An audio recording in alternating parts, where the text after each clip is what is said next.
to on your headset. How you treat them is going to have an effect on the success of your mission. So if I piss them off, I'm screwed? No. A handler that likes you too much and puts emotions before the mission can be just as dangerous as one who resents you. This is a long way of telling me that I should just act the way I want. I don't have time to chat when there's work to be done, and it sounds like it'll just leave me vulnerable if I go down the wrong road. No, again, there are no bad choices, just results. Over time, folks may hear about you and your attitude before they meet you. They may have a preconceived notion of how you're going to treat them, which can affect their reaction. Well, maybe they should take the time to know the real me. If only. Time's something no one seems to be able to spare, especially during a conversation. Although that can be a plus. If I need a breather to assess the situation, right? The clock doesn't stop when you're speaking to someone. So if you need to get your second win before a fight, making small talk can buy you time. But if I'm running on adrenaline, won't chatting take me off my guard? It can. So if you need to get to the point, act instead of fight. For example, if you don't think I have any more to teach you, then you could just say, I'm done with this. I wouldn't think any less of you. You seem to have the basics down. Why wouldn't I just shoot someone instead of talking to them? Sometimes it is better if you shoot first.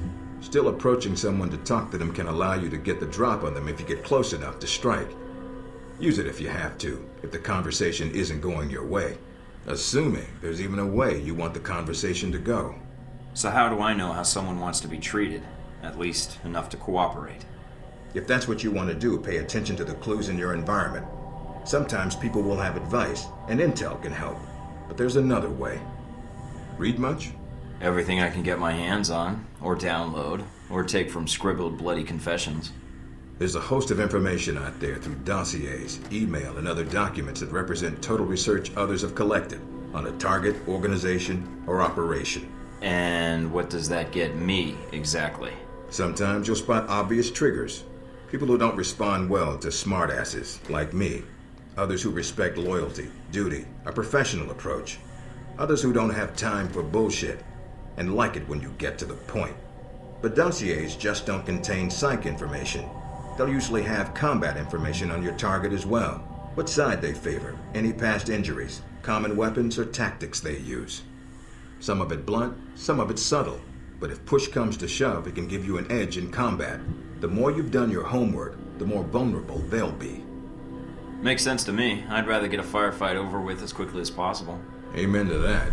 Our records are complete, so use them when you have downtime. You have dossiers on everyone here? Yep, if you can dig them up. You might learn a few things. Sometimes reading a dossier will give you more options when dealing with others. A few facts to bring up, to shake secrets loose. What about you? You should already know what makes me happy, Mike, and what pisses me off.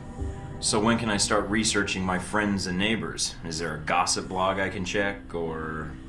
After meeting a target or hearing their name referenced by someone else, you should have a target ID. Then hop onto the database and start doing your homework. You can usually unlock their basic information at that point. Let's start with a simple one. Al-Samad. That should be familiar to you. The terrorist group? Yes, you can research groups as well as people. It doesn't carry the same benefits, but it can provide useful intel in the field. Talking to people about others is a good way to help gain dossier information.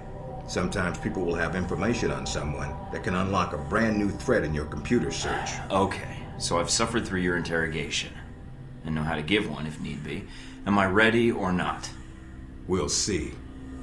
Meet me in the command center, and I can give you a proper mission briefing. Good, because I'm sick of this room. Trust me, Mike. If it was up to me, you'd never see this interrogation cell again.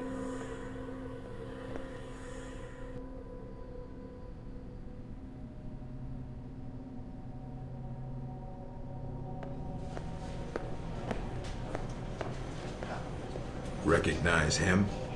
That's Sheikh Ali Shahid, the voice of Al-Samad.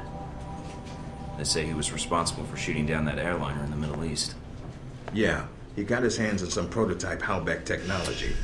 A missile with a multi-stage targeting system called Jacob's Ladder. That airliner was his first target.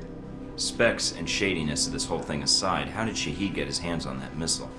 Missiles. He's got more. He stole them from Halbeck, and we need them back before he gets any more trigger-happy. Then we want you to kill him. About time. I'm getting tired of this place. right, then pack your gear. You're heading to Saudi Arabia. Not coming with me? I'll be there in spirit, and on video and radio when needed, Agent. And I just got here. Oh, well, I'm gonna miss this place. I doubt it. I'll contact you when you reach Saudi Arabia.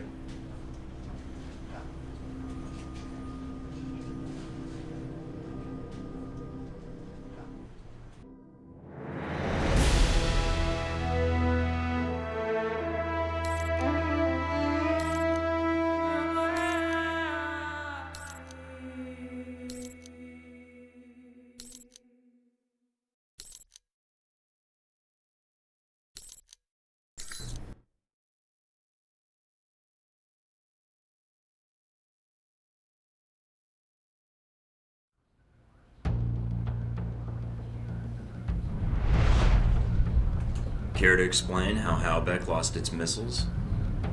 Old news. Recounting error. The missiles. You didn't lose them, did you? Angry, Mr. Thornton? Because of what happened in Saudi Arabia?